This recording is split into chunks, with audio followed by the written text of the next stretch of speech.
AFTN, straight ahead. My name is John Wild. I was in the service from 1967 to 1971. I was in the United States Air Force, but many of those years I served overseas on combined commands with Army people as well as Air Force. In the year 1967, after basic training, I went to the Defense Information School, DINFOS, at Fort Harrison, Indiana.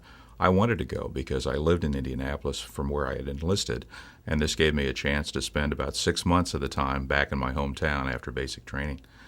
When I left DINFOS, I was assigned to Thailand, AFTN, and I went to Korat, Thailand, from whence I was assigned to Ubon.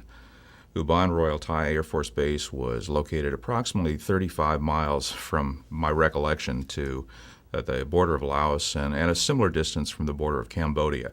So it was located in the southeast corner of the country of Thailand. And what I was doing there was radio announcing, and I was assigned the overnight trick, which I started live from midnight and went till 4 a.m., and I was known as the Ubon Night Owl.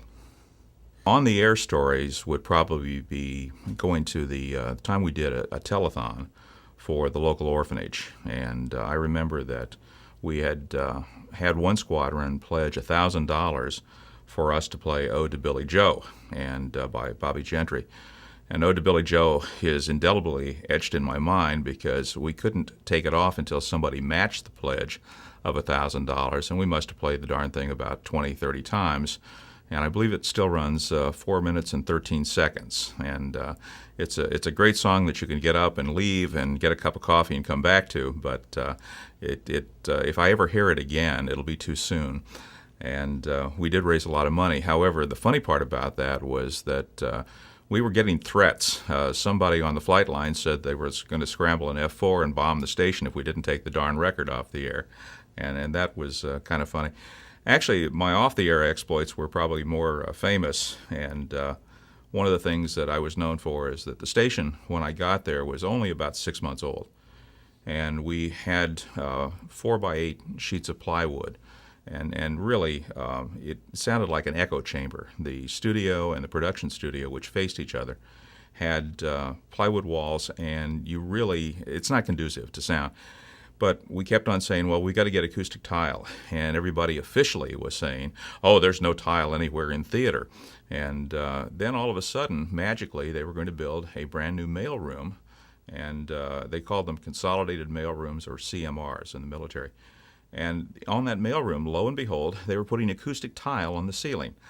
And I made it my point to midnight requisition tile between the hours of 4 a.m. and 6 a.m., and I figured, what could they do? I was basically a one-striper. Maybe I had two stripes. I can't remember that well.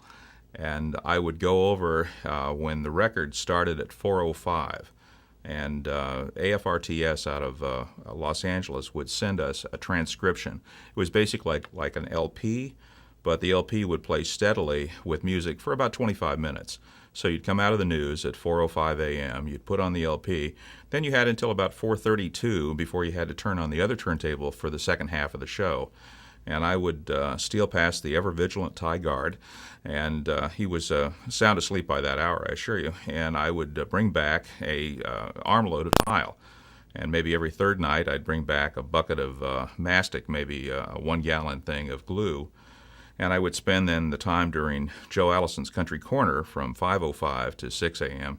putting tile on a wall in the studio. The master sergeant who was in charge of the station was a kind gentleman. He's passed on now, but his name was Bob Eddy. And Bob would come in, and I can remember that smile. He'd look at that wall, he'd look up there, and he'd say, gee, I wonder how that got there. And he'd look back at me and he'd grin. I don't think that I had a very exciting life in terms of everybody did crazy things, and most lived to tell about it. That was the great part about it. But I really enjoyed it because it was rather free form. There was not a lot of chicken behavior. There's a word that follows chicken often, but we just did not worry too much about authority because we knew that there was a line and you didn't cross the line.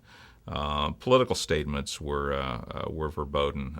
You just didn't go there and you didn't talk about whether we were right or wrong to be there. We were there, and we had a job to do, and we made the best of it.